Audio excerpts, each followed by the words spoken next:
Bienvenue dans cette nouvelle édition de l'Africa Newsroom, votre émission de décryptage de l'actualité africaine. Au sommaire ce soir, un événement aux enjeux importants. Paris a accueilli ce mardi 18 mai un sommet sur le financement des économies africaines. Un sommet rythmé en deux temps, l'un sur le financement et le traitement de la dette, l'autre sur le secteur privé africain. Il réunit à la fois chefs d'État africains et dirigeants d'institutions internationales. Près d'un mois après le décès du maréchal Idriss Déby Itno, la population continue de porter son deuil en cette période d'incertitude politique et sécuritaire.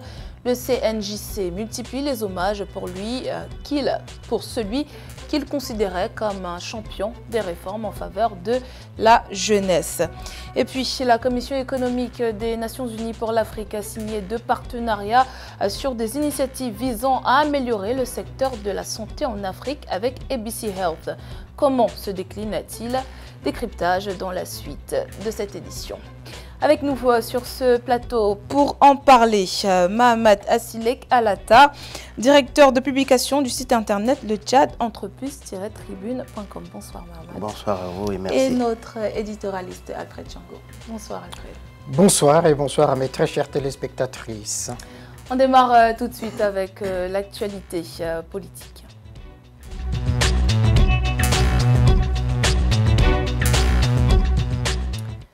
Le sommet sur le financement des économies africaines organisé ce mardi 18 mai à Paris a réuni à la fois chefs d'État africains et dirigeants d'institutions internationales. La relance économique post-Covid de l'Afrique était au centre de toutes les attentions. Un sujet de la rédaction. Une trentaine de dirigeants africains et européens ont pris part ce mardi 18 mai à un sommet de haut niveau organisé par le président français Emmanuel Macron à Paris. Objectif, chercher des moyens d'injecter des milliards de dollars supplémentaires dans les efforts de l'Afrique pour vaincre la pandémie de Covid-19 et relancer ses économies. Nous devrions voir aussi au niveau de l'Afrique comment nous pourrions, à notre niveau, au niveau des communautés économiques régionales, proposer une sorte de filet de protection financier qui pourrait nous aider à pouvoir faire face aux crises de ce genre. Le financement et le traitement de la dette publique étaient l'autre sujet central de ce grand rendez-vous. Les chefs des finances mondiales ont convenu en avril d'augmenter les réserves de droits de tirage spéciaux du Fonds monétaire international de 650 milliards de dollars et de prolonger un gel du service de la dette pour aider les pays en développement à faire face à la pandémie, bien que seulement 34 milliards de dollars seront alloués à l'Afrique. Mais le président français voulait également, lors de ce sommet, convaincre ses homologues des pays développés de réaffecter une partie substantielle de leur propre DTS aux pays les plus pauvres, y compris ceux de l'Afrique.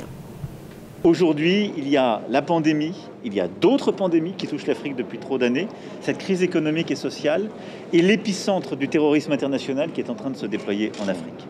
C'est pourquoi il est impérieux de pouvoir actualiser nos règles financières en prenant en compte cette charge de sécurité qui pèse sur beaucoup d'États africains.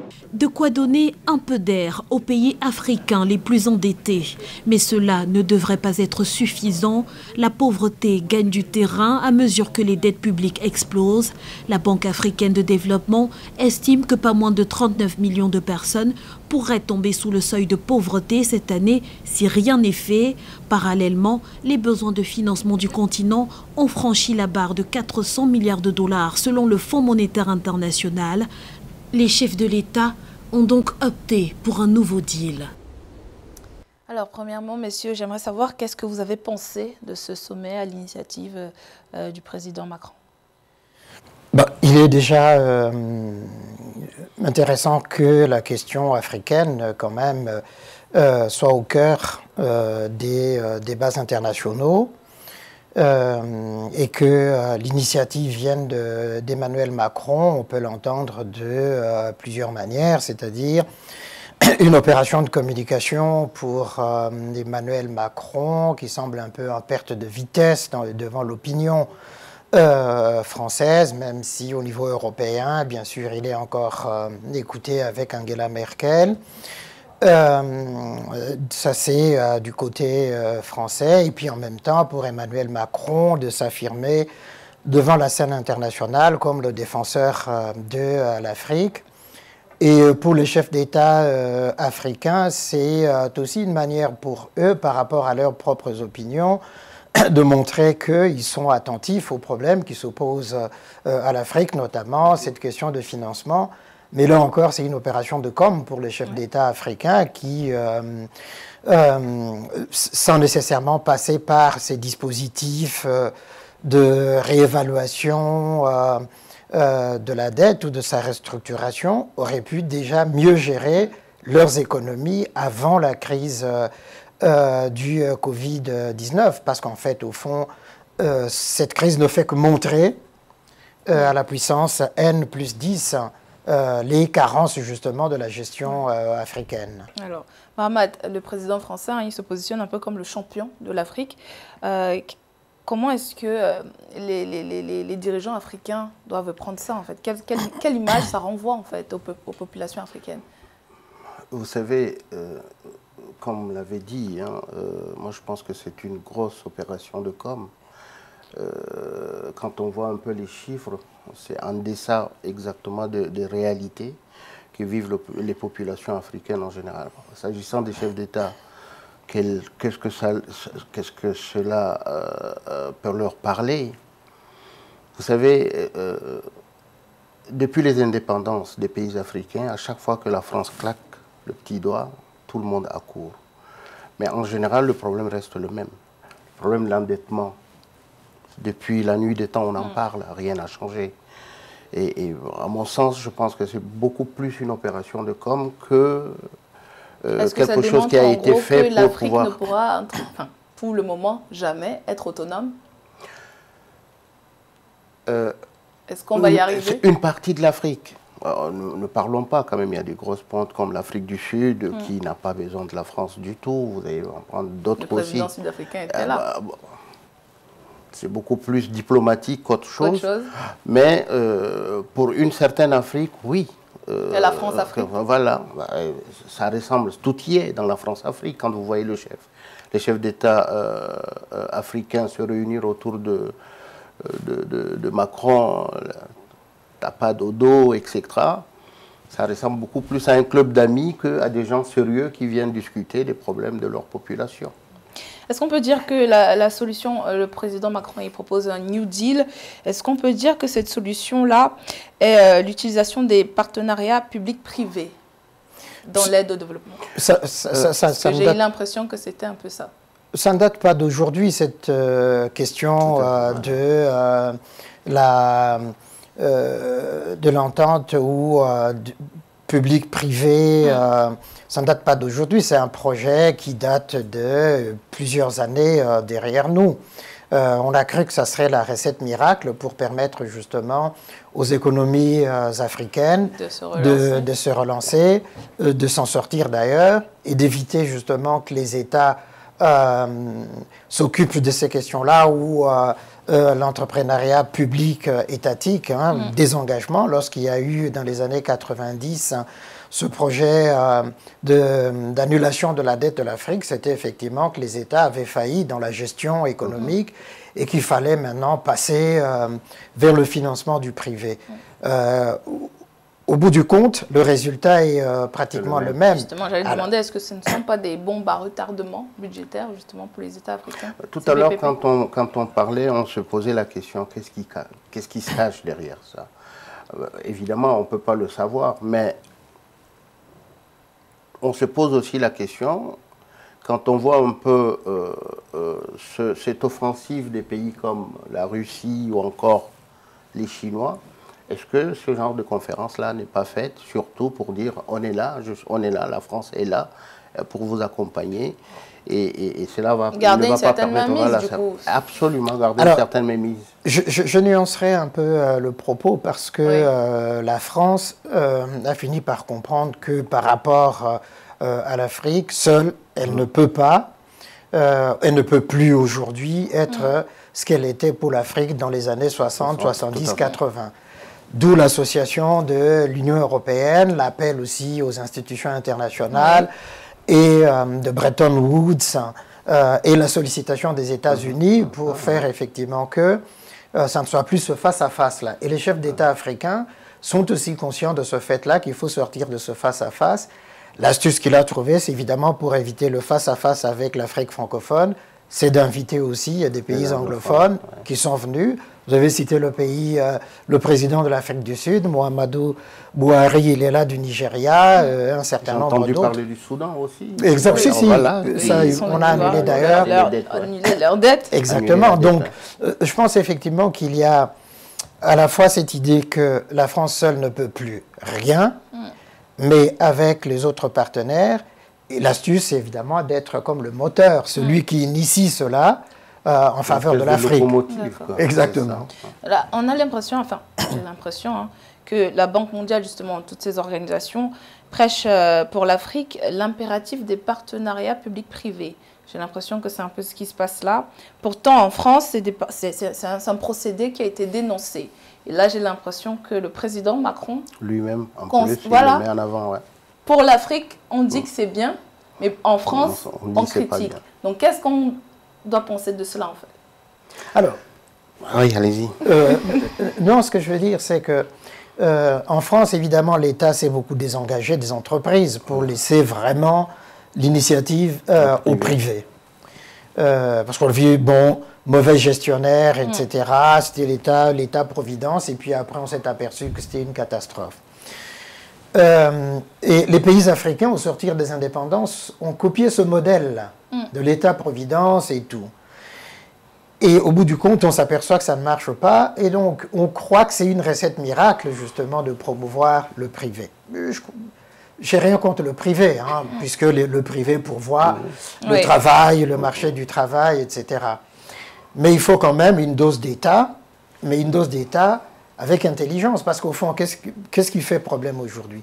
C'est que l'État est un mauvais gestionnaire des finances publiques, des fonds qui reviennent justement de ces institutions internationales pour soutenir le développement. Projet, Et donc il y a des détournements de fonds et tout. Quand on pense par exemple, quand on suit un peu l'actualité économique de l'Afrique, au Nigeria, on a trouvé aujourd'hui qu'un ancien ministre avait détourné près de 187 millions de dollars des recettes du pétrole. En RD Congo, il y a la ferme de Bukangalonzo, presque 300 millions de dollars évaporés comme ça.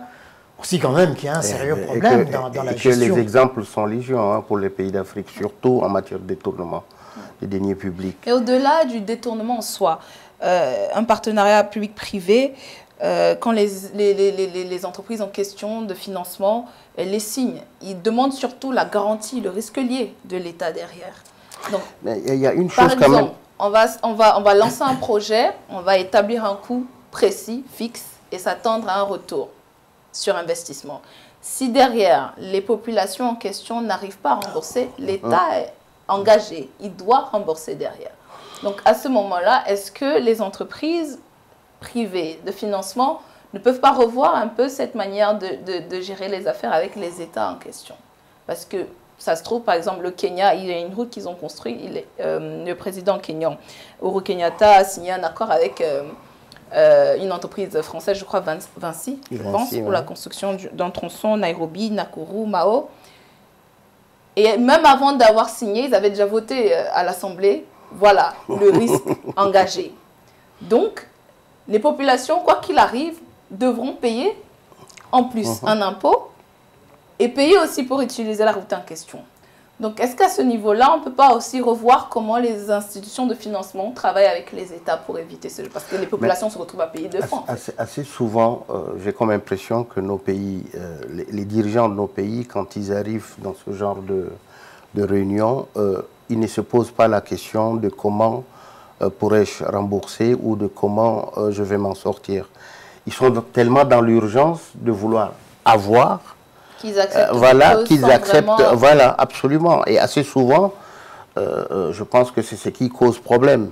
Ils viennent à des conférences. Moi, sur ce qui s'est passé là à Paris, je n'ai pas entendu, on ne m'a pas parlé des taux d'intérêt, ou on n'a pas parlé de ceci ni de cela. Ouais. On nous a présenté les grandes lignes pour dire, bon voilà, la France, elle vient au secours. Et puis voilà, on ne connaît pas les chiffres réels. Quand je vois les chiffres déjà à travers la presse, comme on disait tout à l'heure, quand même 1600 milliards. C'est ce que l'Afrique en a besoin. Oui. Ici, on leur dit, on vous donne 24 milliards. Mais c'est quoi? C'est une goutte d'eau dans l'océan. C'est rien du tout. Et pour revenir justement sur cette question-là, je pense que ce qui fait aussi défaut aux États africains, c'est le fait que les États africains n'ont pas d'experts pour discuter, négocier tous ces contrats. Oui. Ce qui fait effectivement que, pris par l'urgence, et d'ailleurs, souvent, c'est le chef de l'État lui-même qui décide d'avance et au fond qui contraint le Parlement à donner son blanc-seing justement à ce projet-là. On le voit au Kenya, un peu partout en Afrique, ça se passe de cette manière-là. Or, la Banque africaine de développement a des structures qui permettent justement des experts qui peuvent aider les États quand ils doivent signer, discuter ces genres de contrats pour éviter justement, d'avoir de taux d'intérêt à rembourser énormes. Parce que quand on voit l'État français, par exemple, ici, s'endetter sur le marché de la dette à des taux inférieurs qu'un autre pays africain, dans la même situation, obtient des crédits à des taux de 4, 5, 12%, ça n'est pas possible, tout simplement. C'est parce qu'on n'a pas d'équipe de négociateurs pour dire Monsieur le Président, votre pays ne peut pas s'engager sur cette voie-là parce que ça va vous coûter à terme autant le service de la dette et donc c'est pas possible, il faut négocier autrement. Donc la BAD, justement, met en place à la disposition des États ses experts pour pouvoir éviter ces genres de choses. Je donnerai juste un petit exemple. Il y a quelques années, les Chinois sont arrivés en RD Congo, à l'époque où Kabila était président, avec un projet de 9 milliards de dollars pour financer, etc. Et Kabila avait contraint le Parlement à voter, ça avait été adopté, signé, ok. 2 ans après, le Fonds monétaire, à l'époque, Strauss-Kahn était directeur du Fonds monétaire, ils arrivent, ils examinent, ils disent c'est pas possible, comment est-ce que la RD Congo a pu signer ces accords comme ça avec les Chinois? Endettement, mais enfin, 9 milliards, ils ont dû ramener à 6 milliards la dette, et en même temps revoir les taux d'intérêt de remboursement à terme pour éviter justement d'asphyxier l'économie. Non, mais pour compléter votre question, on l'a vu avec Glencore au Tchad. Exactement. Voilà. Exactement. Au Tchad, le seul défunt Idriss Déby a pris quand même l'engagement de traiter lui-même avec Glencore, sans pour autant se dire tiens, quand il faut maintenant passer voilà, ça va être différent. C'est l'exploitation du pétrole. Ah ouais, et quand ça s'est présenté, on commence maintenant à chercher des grains à Glencore, mais ça, fallait y penser avant. Alors, on marque une courte pause, on se retrouve dans quelques instants pour la suite de l'Africa Newsroom.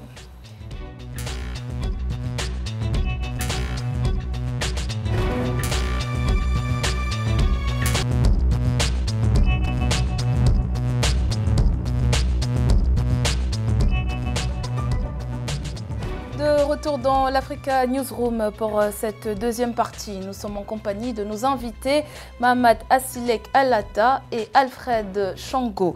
Ouvrons à présent notre grand angle.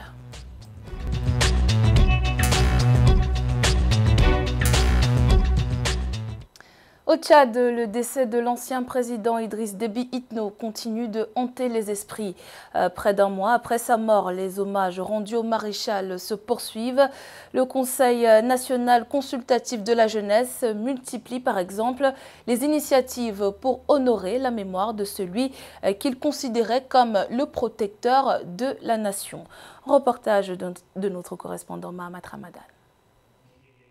À l'initiative du Conseil national consultatif de la jeunesse, les différentes corporations de la société civile continuent de rendre hommage au maréchal Idriss Déby Itno, une manière de remercier à titre posthume leur défunt président de la République décédé le 20 avril 2021 au front en défendant l'intégrité du territoire national. Des témoignages émouvants des jeunes en faveur de celui qui avait été désigné champion de la jeunesse africaine par l'Union africaine pour ses réformes en faveur de cette couche majoritaire du pays. Dialoguons, aimons notre pays et préservons-le comme l'a fait toute sa vie notre président, le maréchal du Tchad, feu président de la République Idriss Déby Itno. C'est la seule manière de perpétuer son héritage et d'honorer sa mémoire.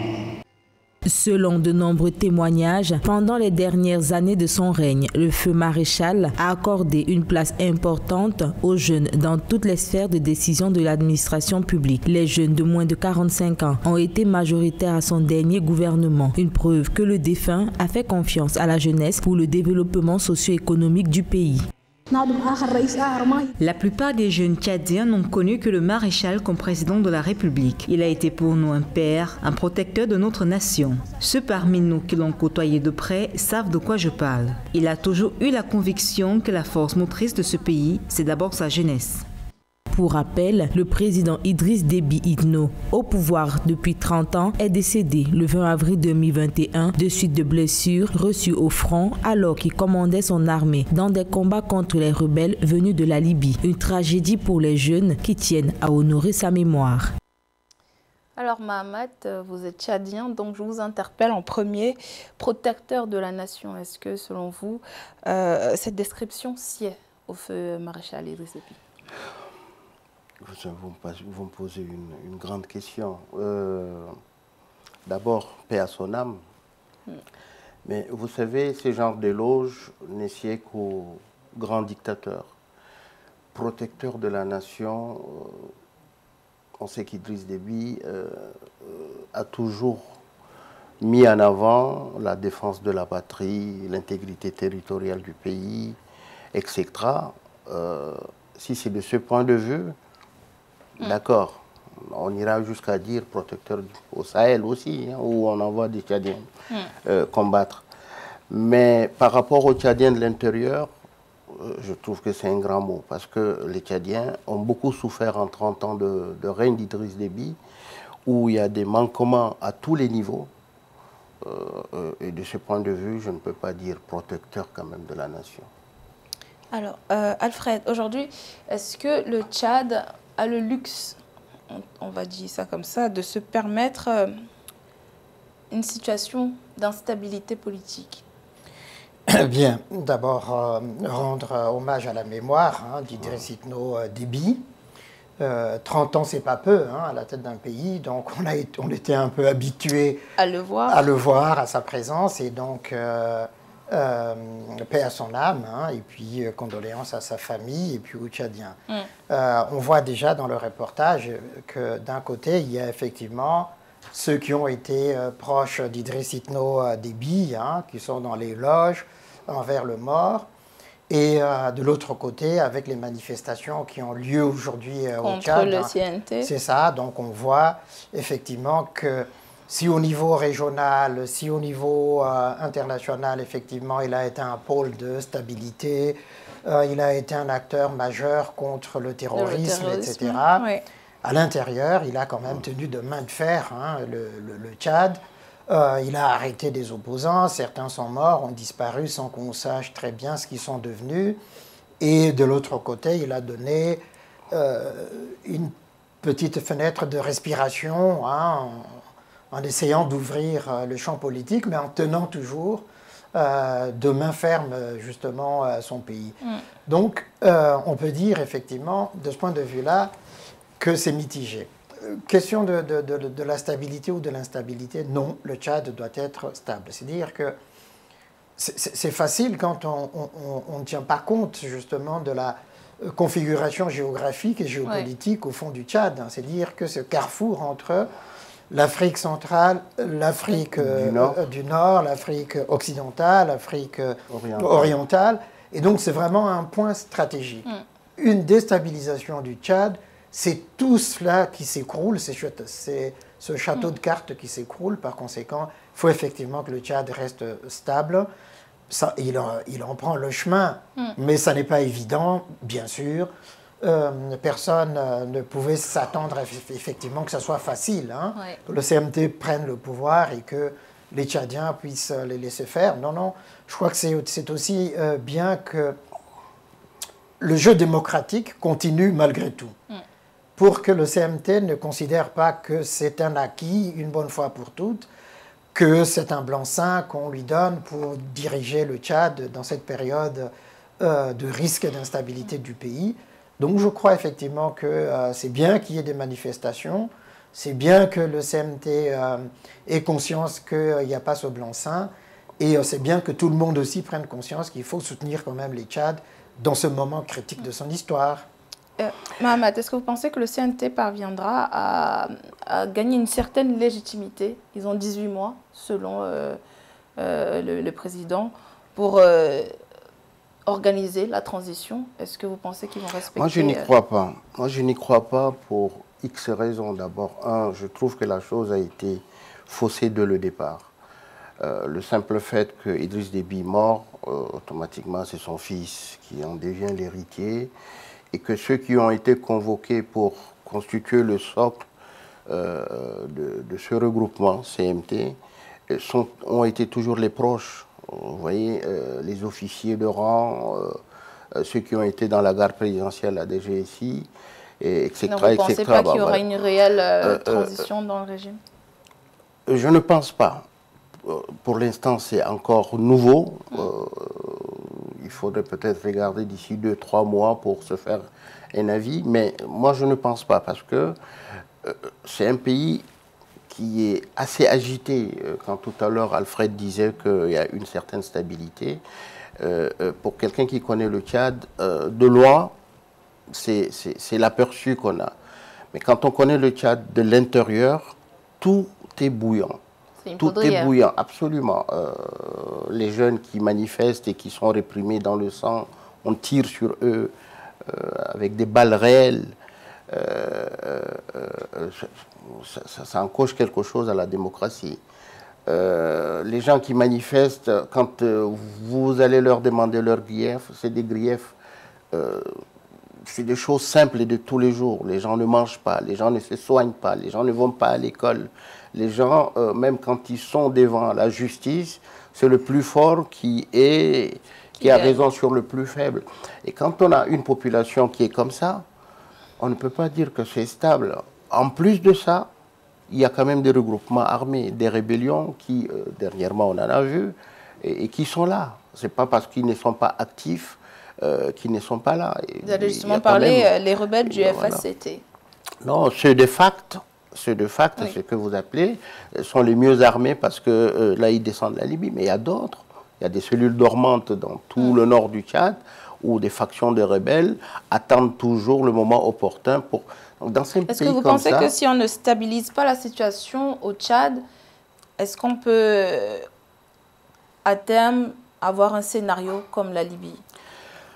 Je dirais que oui. Parce que, de mon point de vue, la France, qui, elle, intervient partout, ne joue pas un jeu franc. D'accord? Elle, comme De Gaulle le disait, les pays n'ont pas d'amis, ils n'ont que des intérêts, c'est bien ça. Mais la France le fait de la mauvaise manière. Elle a été à côté d'Idriss Déby pendant 30 ans, et elle a fait fi de ne pas écouter toutes les revendications de la population. Et ça en a découlé, des journalistes ont été arrêtés, des hommes politiques ont été assassinés. Imaginez cela ailleurs. Vous allez voir tout de suite les sanctions, etc. Ici, on a fermé les yeux. Et on arrive quand même avec le peuple qui est complètement dépassé. Rien n'est développé. Un pays où tout le monde détourne. on ne dit rien, ce qui fait qu'aujourd'hui, les gens n'acceptent pas facilement ce CMT-là qui s'est mis en place. Et encore, quand c'est un autre nom, non, mais si les gens entendent encore un débit, après 30 ans, on pense que c'est la continuité.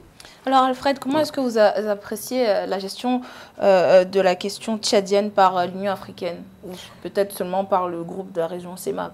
Oui, c'est la question est corollaire à la précédente de toute façon. C'est-à-dire qu'il y a une forme d'unanimité non seulement au niveau de la communauté économique des États d'Afrique centrale, l'Union africaine, puisque le président de la commission, c'est Mahamat Faki, qui est tchadien, au niveau de l'Union africaine, au niveau des États-Unis, de l'Union européenne, il y a cet accord pour dire qu'il faut que le Tchad soit stable. Si le Tchad se déstabilise, alors tout le dispositif de lutte contre le terrorisme s'effondre. Ouais. D'où justement le fait que cette forme d'indulgence que les dirigeants africains accordent aujourd'hui au CMT. On a l'impression qu'on est entre Alfred, la peste ou le choléra, donc... Oui, alors, juste je termine là. Ce qui fait effectivement qu'il y a cette forme d'indulgence, mais le président de l'Union africaine, Félix Tshisekedi, a rappelé que le soutien qui est apporté aujourd'hui, c'est en fonction de cette question de la stabilité de l'Afrique face au terrorisme. Ça signifie que les impératifs démocratiques au Tchad doivent être respectés, doivent être pris en compte. Ça, c'est un. Deux, c'est de dire effectivement, comme on est dans une phase transitoire, il faut que tout soit fait pour que, demain, ceux qui sont aujourd'hui au cœur du CMT, il l'a rappelé encore, retournent dans l'armée et que le pouvoir revienne aux civils. Ça voudrait dire quoi en clair? Que, la communauté africaine, l'UA, la CEAC-CEMAC, l'Afrique, la CEDEAO,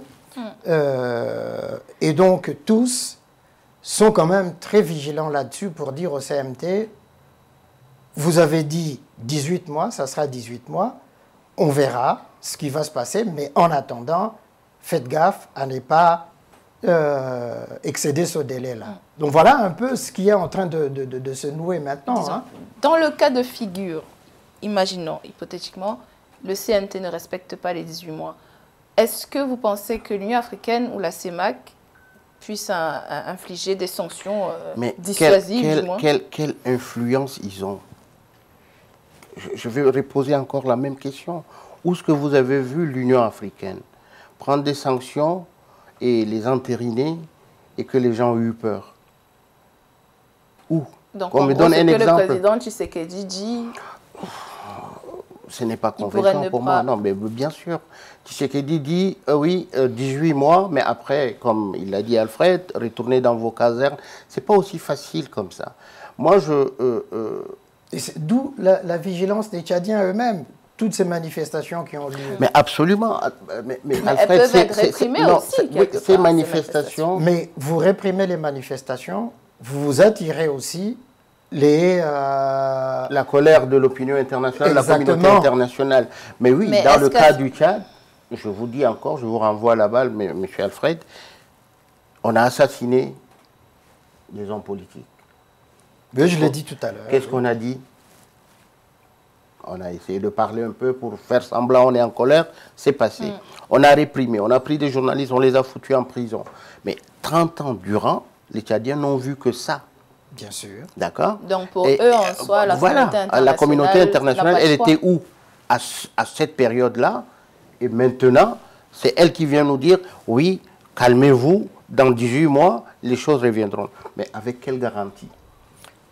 La vigilance des Tchadiens, la vigilance des Africains, c'est exactement ça. C'est-à-dire que toutes les manifestations qui ont lieu aujourd'hui, les manifestations, pas qu'aujourd'hui, hein, c'est depuis longtemps. Oui, mais je parle de ce qui arrive après la mort d'Idriss Itno Déby. Toutes ces manifestations qui ont lieu rappelle à la conscience à la fois des Tchadiens, des Africains et du monde, effectivement, qu'il y a un enjeu majeur. Vous ne pouvez pas avoir d'un côté la stabilité, la sécurité, etc., la lutte contre le terrorisme, si après la mort d'Idriss Déby, vous n'assurez pas cet impératif démocratique pour les Tchadiens. Moi, je pense beaucoup plus qu'au jour d'aujourd'hui, la communauté envers le Tchad a peur simplement que si on ne va pas dans le sens du CMT, on retire les forces du Sahel et c'est la grande peur. Oui, c'est l'impératif de sécurité et de stabilité de la Voilà, mais alors que pour pouvoir dire, OK, on va dans ce sens-là, mais prenons en compte aussi les aspirations de la population. Donc pour vous, j'estimais qu'en gros, quelque part, on est en train de sacrifier la démocratie, la liberté des Tchadiens pour la stabilité de la sous-région. Absolument, c'est ce qui s'est passé avec Idriss Déby père et ce qui va se passer même maintenant. Imaginez une seule seconde, coup d'État, pas coup d'État, par rapport à ce qui s'est passé. Imaginez une seule seconde, dans un autre pays, le père meurt, le fils le remplace. Vous allez voir comment la communauté internationale va se comporter. Mais dans le cas du Tchad, c'est spécifique. Non, il y a cette frousse-là de dire non, attention, ils ont des hommes qui viennent pour la sécurité de tout le monde, donc ne les bousculons pas. Mais là, on sacrifie le peuple tchadien et pour le bien-être d'une petite entité. Sur ce, nous allons à nouveau marquer une petite pause. On se retrouve dans quelques instants pour la suite de cette émission.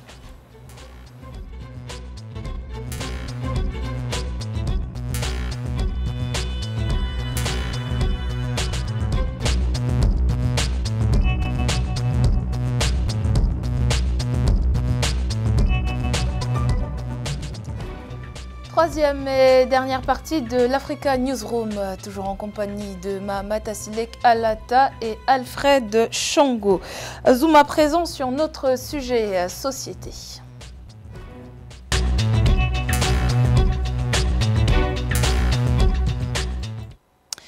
Garantir un meilleur accès au système de santé, c'est l'objectif que se sont donnés la Commission économique des Nations Unies pour l'Afrique et la Coalition des entreprises africaines pour la santé. Les deux institutions ont en effet conclu un partenariat qui devrait donner lieu à une plus grande participation du secteur privé dans le domaine de la santé. Joël Maribalo. Dans l'optique de promouvoir le droit de chaque Africain à des soins de santé de qualité, accessibles et abordables, la Commission économique des Nations Unies pour l'Afrique et la Coalition des entreprises africaines pour la santé ont signé un partenariat pour développer deux initiatives. Il s'agit d'un rapport sur les soins de santé et la croissance économique en Afrique et l'initiative pharmaceutique ancrée dans la zone de libre-échange continentale africaine en Afrique de l'Ouest. Nous sommes fermement convaincus qu'avec la collaboration des secteurs privés et publics, combinant la volonté politique et les connaissances commerciales, le secteur de la santé en Afrique peut être construit au point où il fournira des soins de santé abordables aux Africains de manière équitable. Les défis liés à la santé et à la croissance économique proposent des opportunités politiques tant pour le secteur public que privé à travers le renforcement et la construction d'infrastructures de santé. D'un autre côté, l'initiative pharmaceutique met en évidence des opportunités lucratives d'investissement et d'innovation du secteur privé qui à coup sûr réduiront la pauvreté et contribueront au développement économique et inclusif de l'Afrique. L'arrivée de telles infrastructures est un élément très essentiel pour la construction d'un système de santé qui a pour objectif justement d'améliorer la santé des populations. Donc, il faut comprendre que le système de santé, dans sa performance et dans sa qualité, a pour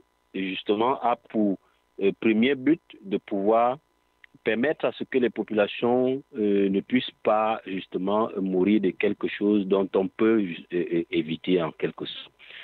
Ce qui fait que la construction des infrastructures constitue un élément primordial dans la marche vers la couverture santé universelle. Avant la Covid-19, les opportunités commerciales dans le secteur sanitaire étaient estimées à 259 milliards de dollars d'ici 2030. Aujourd'hui, au vu de l'expansion de cette pandémie, le secteur africain de la santé est sur le point de connaître un bond significatif, changement dû à l'intérêt croissant que les parties manifestent en termes de moyens de subsistance. Alors Alfred, le projet, on va dire, est ambitieux. Est-ce que vous pensez que ces deux institutions vont pouvoir parvenir à le mener à terme?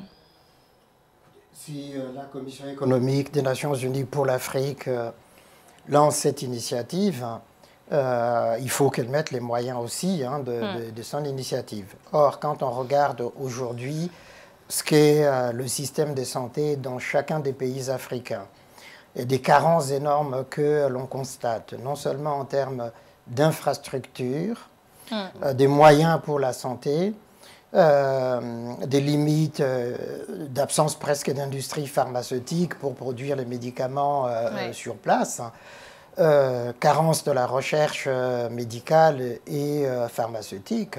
On se dit qu'il y a énormément d'enjeux qui sont engagés. Je doute fort que ce projet-là puisse arriver à terme, puisque déjà l'existant lui-même, les États ne sont même pas capables de soutenir l'existant aujourd'hui en termes d'infrastructures de santé, etc.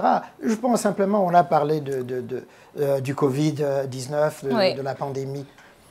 L'Afrique est absente de la recherche sur les vaccins, par exemple.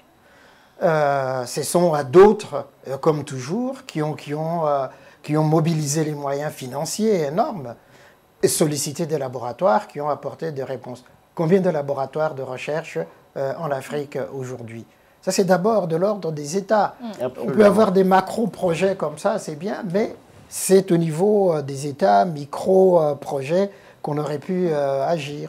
Mohamed, comment est-ce que les États, justement, peuvent aider ce type de... Comment est-ce que les États peuvent participer de manière déjà concrète? En simplifiant les administrations, toutes les tracasseries qu'on peut avoir à gauche et à droite pour permettre une certaine homogénéité, puisqu'on parle de l'Afrique, de la zone CEDEAO, c'est ça?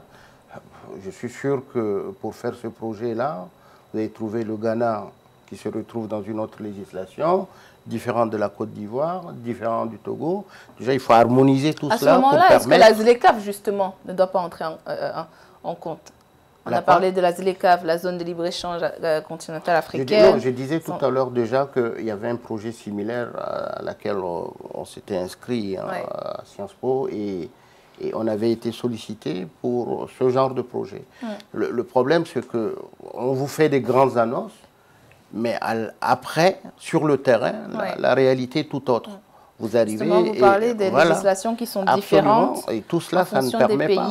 C'est ça que je voulais savoir. Ça s'arrête à bout de chemin. Donc, maintenant, c'est un organisme des Nations Unies qui le fait, mais encore, il faudrait voir si tout est mis en symbiose pour que le projet puisse aboutir avant de revenir maintenant sur ce que Alfred dit, qu'est-ce qu'il nous faut, les laboratoires qu'il faut, ce qu'il faut, etc., pour pouvoir avancer dans le projet.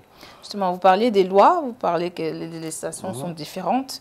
Et je demandais justement, Alfred, est-ce qu'à ce moment-là, la ZLECAf qu'ils ont initiée, qu'ils ont lancée, est-ce qu'à ce moment-là, ce n'est pas un outil qui pourrait donc aider à vraiment développer le secteur de la santé en Afrique? Alors, en harmonisant toutes ces législations-là via cet organe. Oui, la ZLECAf, donc la zone de libre-échange de l'Afrique, évidemment, sort à peine de l'Inde, donc est en train de se construire. Donc le temps déjà que structurellement la ZLECAf soit efficace, il faudrait effectivement que ce projet prenne quand même un semblant de commencement d'application. Oui, la ZLECAf peut jouer ce rôle-là, mais ce n'est pas la première fois, puisqu'il y a au niveau aujourd'hui de l'Union africaine un projet justement de cette harmonisation sanitaire au niveau du continent. Simplement, le problème de l'Afrique, c'est le problème des moyens.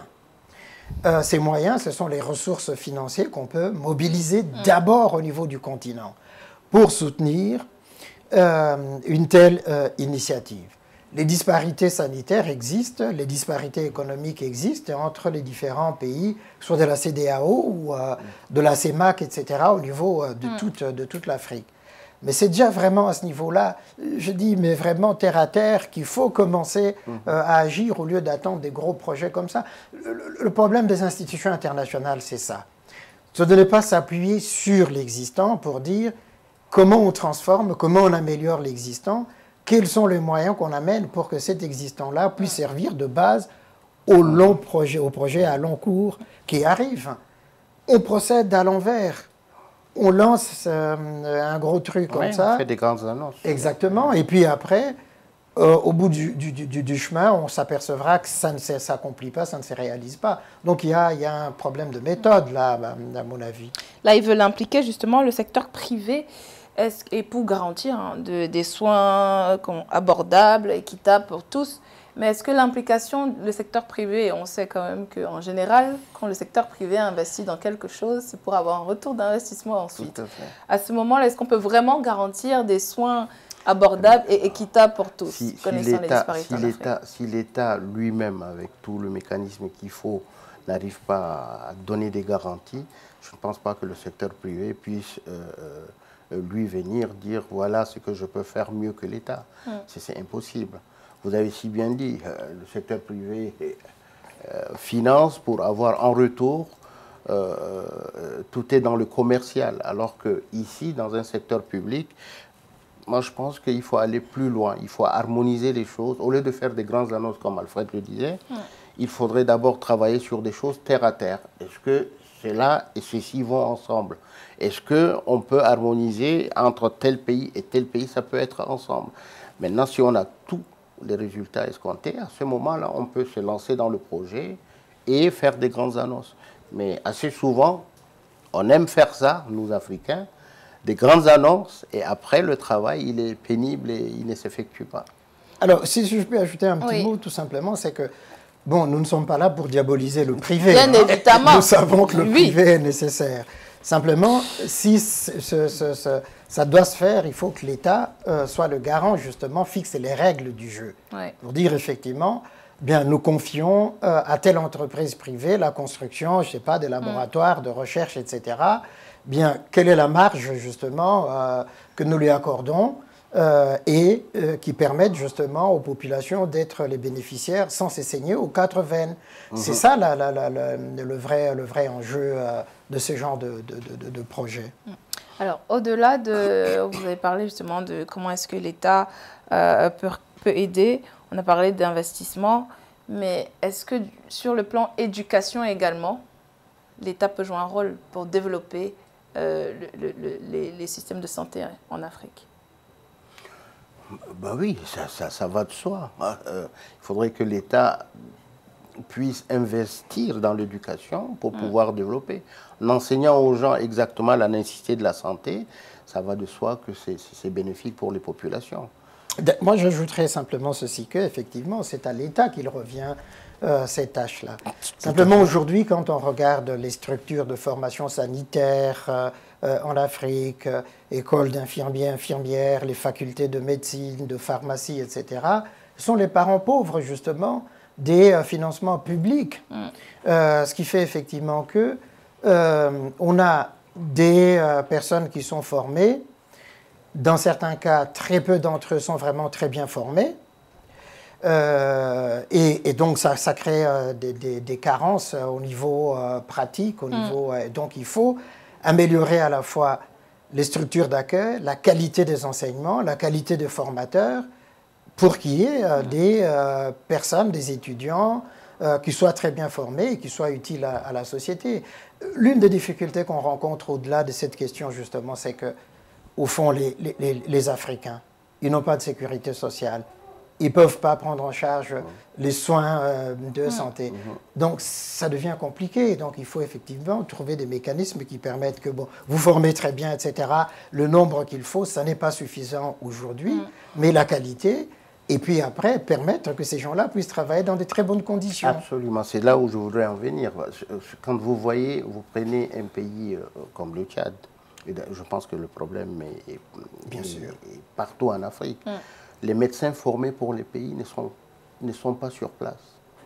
Ils sont partout ailleurs, ils vont travailler ailleurs parce que, comme il le dit, les conditions de travail, les conditions de vie ne sont pas les mêmes. Et ça aussi, ça revient à l'État de se dire, bon, au médecin ou à l'infirmier, trouvons-lui un bon salaire, qu'il ne manque de rien, de façon à ce qu'il puisse lui aussi se sacrifier pour le bien-être de la population.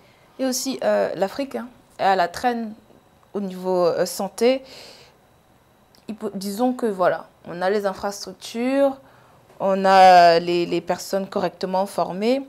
Est-ce que quelque part, il ne faudra pas aussi vaincre ce manque de confiance, justement, dans l'expertise du continent en termes de santé? Parce que je pense que ça pourrait aussi être une problématique à régler, parce que les gens n'ont pas vraiment confiance. Ce ne sont même pas les populations qui n'ont pas confiance dans ces structures-là, non. Quand tu tombes malade, ils y vont. Ce sont les propres dirigeants. Quand ils tombent malades, ils vont se faire soigner où? Ce n'est pas dans les structures sanitaires de leur pays. Mais tout va. Donc, ça en gros, touche en plein milieu la bonne gouvernance. Ben, évidemment. En plein milieu la bonne gouvernance. Pourquoi? Parce que c'est de la bonne gouvernance que découle le déficit de confiance, etc. Quand les choses sont mal gérées, quand j'arrive dans un hôpital où on me laisse, comme je suis, on vient me donner une petite aspirine et que personne ne s'occupe de toi, c'est clair que je vais aller chercher ailleurs, là où je... Donc moi je pense que c'est à l'État de pouvoir définir les règles dès le départ et de mettre du sérieux là-dessus. De montrer le bon exemple. Absolument. Nos chefs d'État qui vont se soigner à l'extérieur, ça n'aide pas leurs forcément. Leurs épouses sont à l'hôpital américain pour accoucher, alors qu'elles peuvent le faire là-bas. Il a le rhume, il vient à Bruxelles pour... Exactement. C'est pas évident. Ouais. Oui, non, mais ça, c'est vraiment la faillite de nos dirigeants qui font effectivement que le citoyen lambda se méfie. Ou alors... Ou il n'a pas le choix parce qu'il n'a pas les moyens. Exactement, n'a pas le choix et va dans la structure... D'ailleurs, quand on voit, souvent, ils vont dans les dispensaires du coin. Ce n'est pas dans l'hôpital général. Mais en règle générale, là aussi... On n'a pas totalement confiance dans les médicaments qu'on leur donne parce qu'on ne sait pas si c'est des vrais ou des faux, parce que c'est aussi un autre problème, ce faux médicaments. Mais les gens ont plus confiance en des structures qui sont à proximité parce que ça ne leur coûte pas beaucoup que d'aller dans les structures qui existent hospitalières, par exemple, mais où ça coûte cher, où vous devez tout apporter. C'est-à-dire, vous arrivez à l'hôpital pour votre opération, vous devez apporter des sérums, vous devez apporter les gants, vous devez apporter les pansements, vous devez tout apporter. Ça devient ingérable. C'est la faillite, justement, des dirigeants. Et comment est-ce que vous pensez que le corps médical en Afrique peut participer à ce projet et aider à le faire aboutir, si possible? Le corps médical, vous n'allez pas lui demander plus que ça. Le corps médical viendra faire le travail à partir du moment où il se retrouve dans des bonnes conditions. S'il est dans des mauvaises conditions, peut-être une fois ça passe, mais à moyen terme, ça peut pas passer. Voilà nos besoins, voilà ce dont on a besoin. Mais ça, ils le disent. Hein. Attention, ça, ils le disent. Mais le problème est beaucoup plus profond que ça.